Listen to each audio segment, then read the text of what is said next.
Bismillahirrahmanirrahim. Assalamualaikum warahmatullahi wabarakatuh. Salam sehat dari Cordova, Tasikmalaya, Abu Hilmi, Cordova.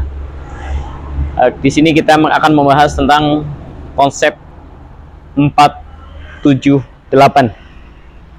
Apa itu? 478 adalah konsep penarikan nutrisi tubuh. Ya, bahan nutrisi tubuh yang akan menjadikan sumber energi tubuh kita, yang akan menjadikan sarana kesehatan untuk badan kita atau untuk sarana yang lainnya. Nanti ketika kita bisa mengembangkan 478, selain badan kita sehat juga, kita akan menjadikan tubuh kita lebih bermanfaat untuk alam, lebih bermanfaat untuk lingkungan kita, lebih bermanfaat untuk orang-orang di sekitar kita. Baik dari segi kita bisa mengobati dari penyakit-penyakit yang ada di tubuh manusia, maupun bisa menjadikan keberkahan ketika kita mencintai sebuah tanaman misalnya, kita menanam sesuatu misalnya, itu bisa dikembangkan daripada teknik 478 tersebut. Ya. Apa itu konsep 478? Adalah konsep pernafasan, di mana pernafasan akan menjadikan sumber materi tubuh. Ya, ketika kita selama ini mengatakan nutrisi tubuh itu adalah dari makanan dan minuman, ya. Ketika kita tidak makan nanti kita mati, ketika tidak minum kita akan mati. Kenapa? Karena tubuh tidak terpenuhi nutrisi. Nah, itu sebenarnya kalimat yang bagus, tapi ketika kita mengikuti aturan itu, kita akan terjebak. Terjebaknya di mana? Ketika badan ini tidak dibawa makan, maka akan hancur, lemas, lungsai, bahkan mungkin mati. Ya. Tapi sebenarnya badan kita itu tidak butuh dengan itu.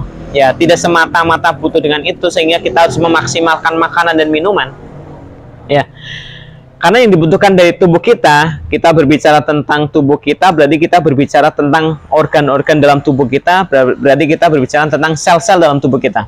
Apa kebutuhannya? Kebutuhan yang pertama adalah adanya oksigen. Ya, adanya oksigen. Di mana ketika kita makan, ketika kita minum, itu adalah bahan pembawa oksigen. Tapi yang dibawa makanan dan minuman itu adalah oksigen yang dibutuhkan sel. Jadi nutrisi yang utama yang dibutuhkan dalam tubuh manusia itu adalah oksigennya, bukan makanan dan minumannya. Jadi ketika kita nanti bukan menghentikan makan, bukan menghentikan minum, cuman kita tidak memaksimalkan makan dan minum. Karena ketika kita kelebihan dari nutrisi makanan dan minuman, itu menjadi salah satu sumber oksidan dalam tubuh. Di mana makanan hari ini akan lebih buruk daripada makanan-makanan yang terdahulu. Ya, ketika kita berbicara tentang beras misalnya, beras hari ini dengan beras dulu itu beda. Kalau dulu mungkin masih alami, masih organik, kalau sekarang penuh dengan obat-obatan misalnya pestisida dan yang lainnya.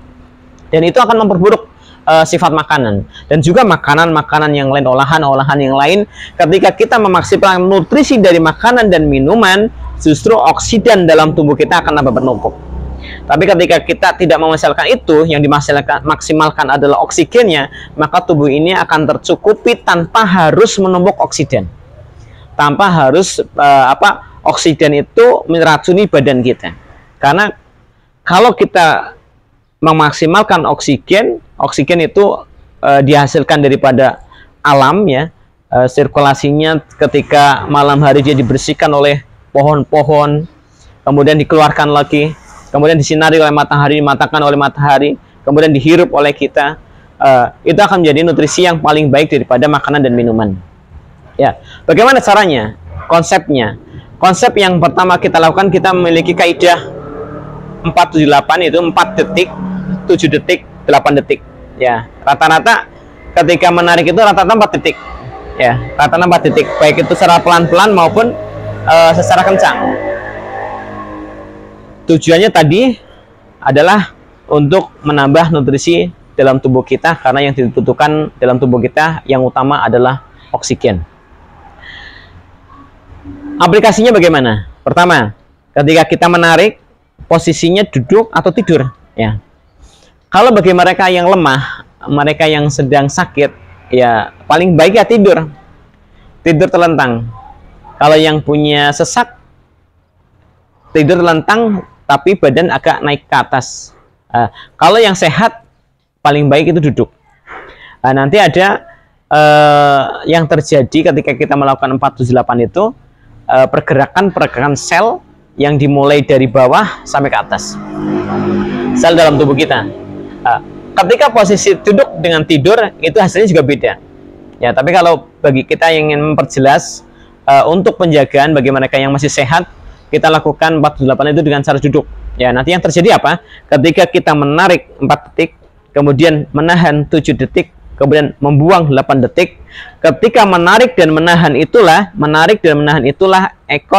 posisi tulang ekor dalam keadaan terbuka, ya, dalam keadaan menutup. Tapi ketika kita sedang membuang, dia akan dalam keadaan terbuka.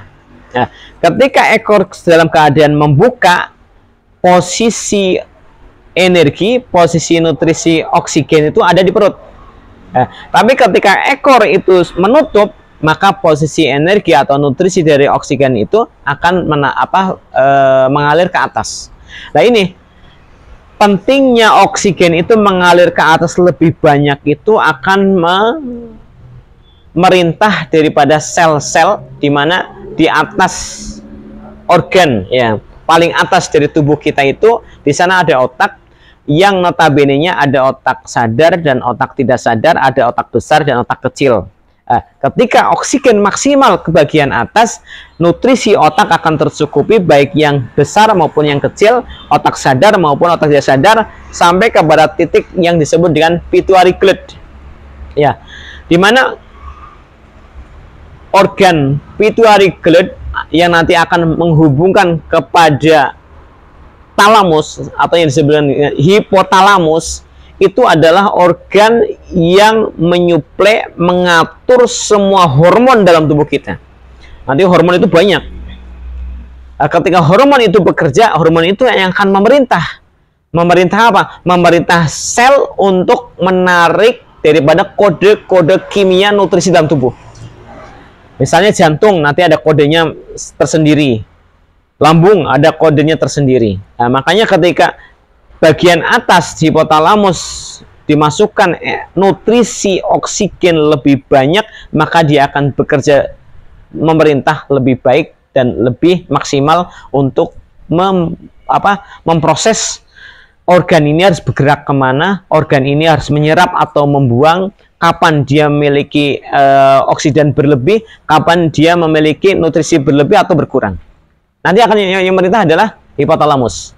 Melalui apa? Melalui pituitary gland yang posisinya ada lurus dengan pertengahan mata dan kelopak kuping. Jadi di tengah-tengah sana, di bawah otak besar. Ketika kita melakukan 478, ya 478, kemudian kita dalam posisi duduk, yang terjadi tadi energi nutrisi dari bawah akan naik ke atas dan berulang-ulang seperti itu. Itu kita mempelajari tentang materi. Kemudian ketika kita melakukan seperti itu, hidupkan materinya dengan cara apa? Disebut hidup dan mati ketika materi itu hanya menyuplai kepada struktur tubuh, jasad, sel, maka dia keadaan mati. Disebut hidup ketika dia mengalir dengan perintah. Perintah apa? Perintah pengabdian seorang hamba kepada sang Kholik. Apa tuh? Ketika pernafasan itu dialirkan menggunakan kalimat-kalimat doa atau kalimat-kalimat dzikir atau selawat yang lainnya. Nah, ketika hipotalamus bekerja dengan materi yang masuk, kemudian ada perintah kalam atau doa, maka dia akan lebih hidup. Si pituitary gland akan menjadikan sebuah titik kesadaran yang selama ini menjadi tempat ketidaksadaran. Ya, ketika manusia selama ini hanya bergerak atas perintah kesadaran otak sadar, dia melihat warna, dia memegang sesuatu, dia bergerak ke kanan, ke kiri, dia memikirkan sesuatu, itu adalah sebuah otak kesadaran. Selama ini tidak pernah dipakai oleh hipotalamus, tidak pernah dialirkan oleh pituitary gland. Jadi selama ini ketika dia menutrisikan organ lambung, kita tidak pernah sadar kalau itu lagi menutrisikan. Selama ini kita tidak pernah menyadarkan kalau jantung itu kekurangan apa, sehingga hipotalamus itu harus memerintahkan menambahkan kekurangannya apa. Tapi ketika kita sudah memaksimalkan oksigen, memaksimalkan nutrisi ke atas, kemudian ditambahkan dengan perintah kalam, maka kita bisa memerintah, oh jantung kekurangannya apa, maka bisa diperintah. Lambung kekurangannya apa, maka bisa diperintah. Dan juga organ-organ yang lainnya. Makanya ketika kita memiliki penyakit sumbatan jantung, ketika kita memiliki penyakit tumor, kanker, infeksi organ atau yang lainnya, itu bisa diperbaiki dan sendirinya. Karena hormon dalam tubuh ini tidak cuma satu.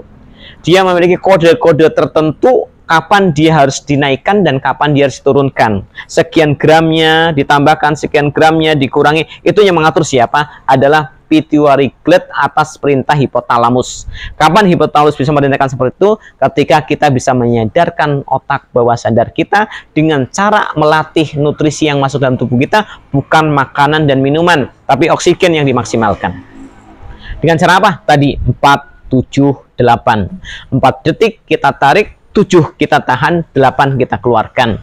Sambil posisi duduk agar memaksimalkan gerak daripada tulang ekor yang akan dia menutup ketika mendorong ke atas, dia akan membuka ketika memantakkan energi dalam perut. Nah, ini diulang setiap hari. Kapan melakukannya? Waktunya kapan? Untuk secara umum kita bisa melakukan yang paling bagus adalah ketika tubuh kita sudah selesai detoksifikasi. Apa itu? Yaitu ketika kita sudah tidur dari jam 9 malam sampai jam 1, itu sudah terjadi detoksifikasi lengkap. Maka ketika kita bangun jam 2, bangun jam 3, bangun jam 4, kemudian melakukan kaidah 4, 7, 8 tadi, maka akan memaksimalkan nutrisi masuk. Apalagi ditambahkan misalnya ketika kita bangun kemudian sholat tahajud, kita sholat yang lainnya, sholat sunnah lainnya, itu akan memaksimalkan daripada sel-sel yang digerakkan ketika melakukan gerakan-gerakan sholat. Jadi bukan cuma nafas, tapi sel selain ekor tadi akan bergerak maksimal untuk memasukkan pada organ-organ tertentu dalam tubuh kita. Seperti ketika kita berdiri lama di malam hari, di jam-jam setelah detoksifikasi, kemudian kita memasukkan nafas kita, ketika berdiri, ketika sholat, kemudian kita bacakan doa-doa dan ayat-ayat Al-Quran, maka yang bergerak itu adalah organ jantung akan maksimal mematangkan semua energi, mematangkan semua nutrisi. Ya, ketika jantung hangat, jantung panas, maka oksigen akan terpasu dengan baik dari darah. Ya, kemudian ketika kita ruku nanti di malam hari, kemudian akan terbuka daripada sel ginjal yang mendorong cairan dari limpa masuk kepada organ liver. Dalam organ liver akan diputar lebih cerah menjadi sel darah merah. Dan ketika kita sujud ke bawah, yang tadi sudah ditanam oleh ginjal ke liver itu akan masuk ke jantung dan dipompakan kepada hipotalamus, yang nanti ketika jadi sumber di hipotalamus akan jadi sumber perintah di pituitary gland. Itu akan memaksimalkan kelenjar hormon-hormon dalam tubuh kita yang akan memperbaiki kondisi tubuh kita. Ya, ini untuk konsep kesehatan jasad kita. Nanti kita akan teruskan bagaimana konsep memperbaiki ruh kita dengan 478. Barakallahu fi.